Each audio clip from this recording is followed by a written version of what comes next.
Itachi Uchiha killed his entire family in one night. His mother, his father, every aunt, uncle, and cousin bearing his last name. Every clan member sleeping peacefully in their beds. All of it at the hands of a 13-year-old boy who, up until that night, was considered one of the most gifted, gentle, and devoted individuals his village had ever produced. For years, that single act defined him as one of fiction's most infamous villains, a name spoken with fear and contempt by nearly everyone who knew it. But the full story, once it finally comes out, turns that villain into something else entirely. One of the most quietly devastating tragedies in modern storytelling. A character whose entire life becomes an argument about what love actually costs, when every option in front of you causes irreversible harm. The Prodigy. Itachi wasn't just talented, he was frightening in his abilities from an almost impossibly young age, graduating from his village's ninja academy years ahead of his peers, and rising through the ranks faster than nearly anyone in his clan's long, storied history. He mastered techniques that took most operatives decades to even attempt, absorbed complex strategic thinking with unnatural speed, and was recognized early on as a generational talent, the kind of prodigy a village only produces once or twice in a century. But underneath that prodigious skill was a mind shaped early by something most children never have to process: direct exposure to the brutality of war. While other kids his age were still learning basic technique in safe, controlled training environments, Itachi had already witnessed the realities of combat firsthand, sent into active conflict zones far too young, forced to watch violence unfold in ways that would permanently alter how he understood the world. That early exposure left him with a worldview built around a single, aching priority: protecting peace, even at devastating personal cost, a value system that would later demand more from him than anyone should ever have to give. Those who knew him during this period consistently described the same contradiction: a boy capable of extraordinary violence when necessary, paired with an almost overwhelming gentleness toward the people he loved, particularly his younger brother, who he doted on with a warmth that stood in stark contrast to his growing reputation as a ruthlessly effective operative. That duality, capable of anything but motivated by tenderness, becomes the thread that runs through everything that follows. A clan on the edge.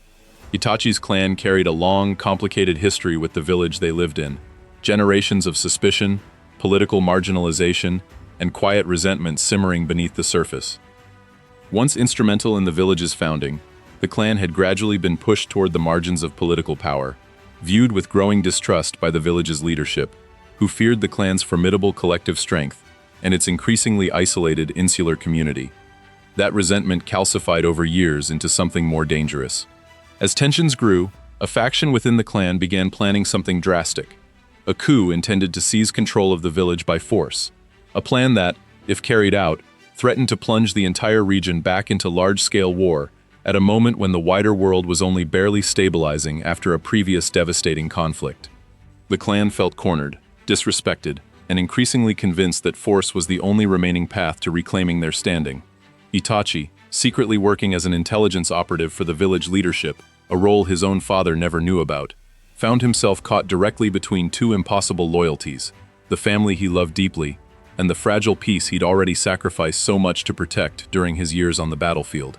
He spent months attempting to quietly de-escalate the situation from within, gathering intelligence, searching desperately for any path that didn't end in bloodshed, reporting back to village leadership in the hope that diplomacy could still resolve what politics had already broken. It didn't. Village leadership, weighing the catastrophic cost of open civil war, potential casualties numbering in the thousands, against a far darker, more contained alternative, ultimately gave Itachi an order no 13-year-old should ever have to carry out: eliminate the coup at its source, before it could ignite into something far larger and far bloodier. The night everything changed.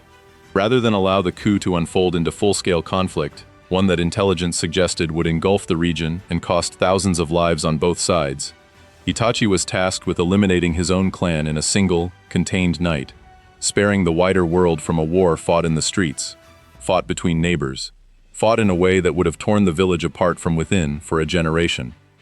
He accepted the mission, knowing precisely what it would cost him, not just in blood, but in identity. He would never be seen as anything other than a mass murderer again. He made one exception no order accounted for, one no strategic calculation demanded. His younger brother, Sasuke, spared deliberately, kept alive and left deliberately ignorant of the true reason behind the massacre. It wasn't strategic necessity that spared Sasuke. It was the one piece of Itachi's humanity that refused to be fully sacrificed to the mission. That night, Itachi didn't just kill his family.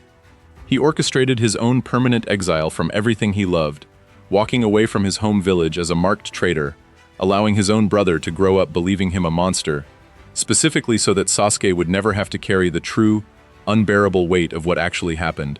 The political complexity, the impossible choice, the village's role in ordering it. Itachi chose, in that single night, to become the sole bearer of an entire tragedy that technically belonged to dozens of people, absorbing all of it into himself so no one else would have to, living as the villain. For years afterward, Itachi lived as a wanted criminal, joining a shadowy organization of dangerous rogue operatives from across the world, all while secretly continuing to protect the village that had ordered him to destroy his own family, feeding it intelligence from within enemy ranks, and quietly protecting Sasuke from a distance. Even as his brother grew up consumed by a singular goal, hunting Itachi down for revenge, training obsessively, sacrificing relationships, and his own well-being, all in pursuit of a confrontation Itachi dreaded more than almost anything else in his life. This is where the tragedy compounds. Itachi wasn't simply hiding a secret. He was actively building a false narrative around himself, allowing rumors of his cruelty and betrayal to spread unchallenged, occasionally reinforcing them himself, in brief, painful encounters with his brother, designed specifically to fuel Sasuke's hatred, rather than soften it.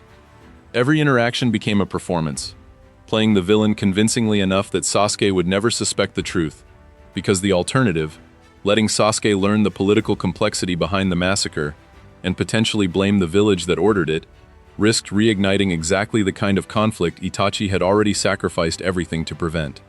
There's a specific cruelty embedded in this choice that makes Itachi's arc so difficult to sit with. He didn't just accept being hated, he actively cultivated that hatred, understanding that Sasuke's rage, directed entirely at him, would keep his brother alive, motivated, and moving forward, even if it meant Itachi himself would never receive a moment of gratitude, understanding, or peace from the one person he sacrificed everything to protect. Throughout this period, other characters who cross paths with Itachi consistently note something strange about him, a stillness, an exhaustion that goes beyond physical fatigue, the quiet weight of a person who has already accepted that his own life, his own reputation, and his own happiness are permanently forfeited, and who has made peace with that forfeiture as the price of a debt he considers non-negotiable. The illness no one knew about. Long before his final confrontation with Sasuke, Itachi was already dying, afflicted with a serious illness that steadily weakened him over months, something he kept concealed from nearly everyone around him, including the organization he worked within. He continued operating at the same relentless pace, training, gathering intelligence, maintaining his carefully constructed facade, all while his own body was quietly failing him, a slow-motion tragedy layered directly on top of everything else he was already carrying alone. This detail reframes his eventual confrontation with Sasuke in a way that only becomes clear in retrospect. Itachi wasn't simply defeated, he was already dying, and he chose to spend what remained of his life ensuring his brother's victory over him would feel complete, meaningful, and earned, rather than revealing his condition and robbing Sasuke of the closure he'd spent years building his entire identity around. The reunion. When Sasuke finally hunts him down years later, driven by a hatred built on a story Itachi deliberately let him believe, their confrontation plays out as a devastating final act. Itachi, already secretly suffering from the terminal illness that had been slowly killing him for months, deliberately holds back, allowing his brother to land the finishing blow, one last act of protection disguised, until much later, as defeat. He dies having accomplished exactly what he set out to do years earlier, giving Sasuke a sense of resolution, however built on a lie, rather than leaving him suspended indefinitely in unresolved rage. It's only after Itachi's death that the full truth begins to surface, revealed gradually to Sasuke and to the audience, through the perspective of other characters who finally explain what actually happened that night and why. The revelation reframes everything, every past encounter, every cryptic exchange between the brothers, every act that once looked like cruelty now reads as a carefully constructed act of protection, delivered by a boy who accepted being hated forever, rather than let his brother carry an impossible truth.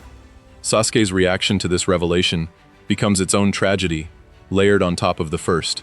Years of identity, purpose, and hatred, all built around a false understanding of his brother, collapse at once, leaving him to grapple not just with grief, but with the horrifying realization that the person he spent his life hunting had spent that same time quietly protecting him from a distance, absorbing every ounce of hatred so Sasuke wouldn't have to carry the truth's actual weight. Why Itachi's story hits so hard. Itachi's tragedy works because it inverts the typical villain arc entirely. He isn't a character who commits atrocities and later seeks redemption. He's a character who commits an atrocity specifically to prevent a far larger one, then spends the rest of his life accepting hatred, exile, and eventual death as the price of protecting the one person he couldn't bear to see broken by the truth. There's no redemption arc in the traditional sense, because Itachi never believed he needed one. He made his choice with full awareness of its cost, and never once expected forgiveness or understanding in return. His story raises a question that lingers long after the reveal. What does it actually cost to make the right choice when every available option causes devastating harm to people you love? Itachi never gets to explain himself to the people who mattered most. Not fully, not in time. He simply accepts that being misunderstood forever is a smaller tragedy than the alternative, and that quiet, self-erasing sacrifice is exactly what turns him, in the eyes of most viewers, from a villain into one of fiction's most heartbreaking figures. There's also something specifically resonant about the loneliness at the center of his story. Itachi's sacrifice only works, only protects Sasuke, if no one ever fully understands what he actually did or why. He isn't sacrificing himself for a moment of recognition or a future reward. He's choosing a permanent, uncompensated erasure of his own reputation, his own relationships, and eventually his own life, purely so someone else's suffering could be smaller than it otherwise would have been. The broader pattern. Itachi's arc fits into a broader storytelling tradition, the character who commits an unforgivable act for reasons the audience only understands far too late, forcing a complete reevaluation of everything that came before. What separates his story from similar arcs elsewhere is the sheer scale of what he sacrifices, not just his life eventually, but his entire identity, his relationship with his only living family member, and every ounce of dignity that comes with being understood, rather than feared, by the people around him. It's a story that resists easy moral categorization on purpose. Itachi isn't purely heroic. He killed dozens of people, including his own parents, based on an order he could have refused, or fought harder to prevent through other means. He isn't purely tragic either. He made calculated, deliberate choices at every step, understanding the consequences in full before acting. He exists specifically in the uncomfortable space between those two categories, a space most fiction avoids because it refuses to offer the audience a clean, comfortable conclusion. Putting it together, Itachi Uchiha's story isn't really about the massacre at all, not underneath everything else. It's about a boy forced into an impossible position by adults who should have protected him, who chose to shoulder an unbearable secret alone, rather than let it destroy the one relationship he valued above his own life and reputation. He died a villain in his brother's eyes, and only became a hero once he was no longer alive to see it, spending the entirety of his remaining life orchestrating a lie specifically designed to give someone else a future he was certain he'd never get to have himself. That's what makes his story linger long after it ends. Not the tragedy of the massacre itself, but the quieter, more devastating tragedy underneath it.